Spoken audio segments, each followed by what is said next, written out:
Government ने बिना शोर मचाए इंडिया का पेट्रोल पूरा बदल दिया है। अब आप मोस्टली पेट्रोल पंप्स पर जाएंगे तो आपको E20 पेट्रोल का ही ऑप्शन मिलेगा। चॉइस ऑलमोस्ट खत्म, लेकिन असली सवाल ये नहीं है। असली सवाल ये है कि क्या आपकी कार इस कंपेटेबल फ्यूल के लिए बनी भी है या नहीं, या आप धीरे धीरे खुद ही अपनी कार का इंजन डैमेज कर रहे हैं। और सिर्फ E20 नहीं, गवर्नमेंट ने E22, E30, E35 और E100 तक का भी रोड मैप बनाकर तैयार कर लिया हुआ है। तो आज हम इमोशंस नहीं सिर्फ फैक्ट की बात करेंगे। और वीडियो इन्फॉर्मेटिव लगे तो वीडियो को शेयर कीजिएगा, चैनल को सब्सक्राइब करना बिल्कुल मत भूलिएगा। मैं सिर्फ एक कार ओनर के पर्सपेक्टिव से आपसे बात करना चाहता हूं कि जो पर्सन अपनी लाइफ में पहली कार ले रहा है, 10 लाख रुपए, 15 लाख रुपए, 20 लाख रुपए इन्वेस्ट कर रहा है, तो उसको ये सब चीजों के बारे में पहले क्यों नहीं बताया जा रहा है। सबसे पहले टाइमलाइन समझिए। सबसे पहले आया आपका E10, उसके बाद आया E20, अब आ रहा है E22, E35। गवर्नमेंट ने E35 तक के स्टैंडर्ड नोटिफाई कर दिए हुए हैं और E100 को लीगल रिकॉग्नाइजेशन मिल गई है। यानी कि अगर आप E100 तक का इथेनॉल ब्लेंड बनाते हैं तो आपको एक्साइज ड्यूटी में भी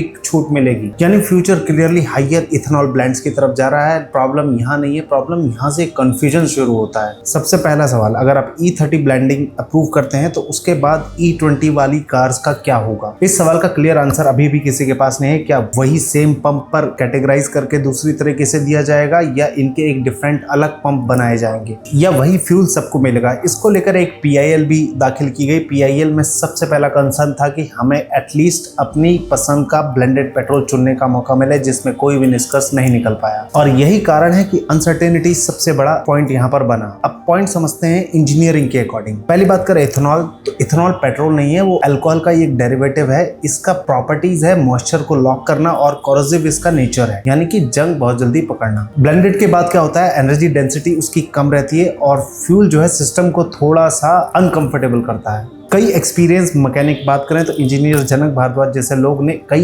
एक्सपीरियंस मैकेनिक हैं, उन्होंने फ्यूल पंप्स को खोला है। फ्यूल पंप्स में खोलने के बाद उन्होंने साफ दिखाया है कि फिल्टर्स पूरे चोक हैं, उनके अंदर एक पतली सी लेयर जमी हुई है। उनका कहना है कि टाइम के साथ पिकअप, फ्यूल फ्लो और पंप जो है बहुत ज्यादा इफेक्ट हो रहे हैं और यही कारण है कि फ्यूचर में आपको फ्यूल सिस्टम के मेंटेनेंस का भी खर्चा बेयर करना पड़ सकता है। अब बात करते हैं ग्राउंड रियलिटी की। लोकल सर्कल सर्वे के अकॉर्डिंग जो E10 कार हैं उनमें सर्टेनली E20 पेट्रोल यूज करने के बाद सर्टेन माइलेज ड्रॉप रिकॉग्नाइज किया गया है। ऐसा नहीं कि हर कार में ये कंप्लेंट आए, लेकिन आ रही कंप्लेंट्स को भी इग्नोर नहीं किया जा सकता। अब बात करते हैं एक साइंटिफिक फैक्ट की। इथेनॉल की एनर्जी डेंसिटी जो है पेट्रोल के मुकाबले कम होती है और यही कारण है आपकी माइलेज में गिरावट दर्ज होने का। ऑटो कार इंडिया के टेस्ट में E85 पर उन्होंने टेस्ट किया। उन्होंने ये दर्ज किया कि 85 फ्लेक्स फ्यूल मोटरसाइकिल पर 24% माइलेज की जो है गिरावट दर्ज हुई है। और ये इंजीनियरिंग है, ओपिनियन नहीं। अब सबसे डेंजरस पॉइंट, मान लीजिए आप E20 कंपैटिबल कार चला रहे हैं और इन फ्यूचर अगर E30 को मैंडेट कर दिया गया और मैन्युफैक्चरर ने इस फ्यूल को जो है अप्रूव नहीं किया, तो जो प्रॉब्लम्स आएंगी, जो माइलेज में गिरावट आएगी, जो परफॉर्मेंस में प्रॉब्लम आएगी, उनका जिम्मेदार कौन रहेगा? फ्यूल कंपनी, गवर्नमेंट या मैन्युफैक्चरर? यही कारण है कि इसी बात पर फ्यूचर में सबसे ज्यादा डिस्प्यूट हो सकते हैं। और अगर आप सोच रहे हैं कि डीजल वाले सेफ हैं, तो पिक्चर अभी बाकी है, क्योंकि गवर्नमेंट जो है इन फ्यूचर डीजल में 15% तक ब्यूटेनॉल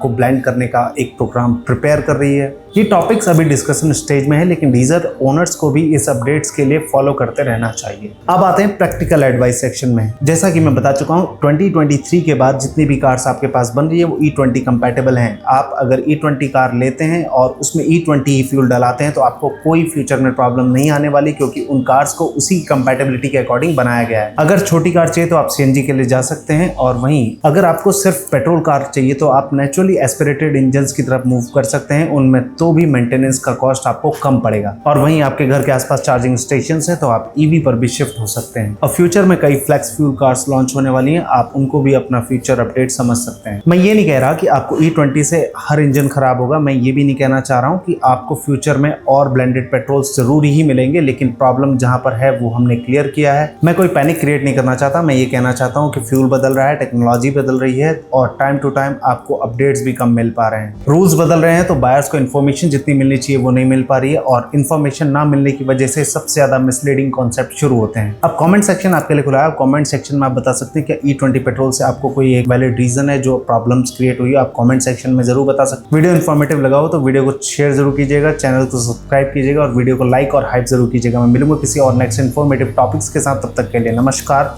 जय हिंद।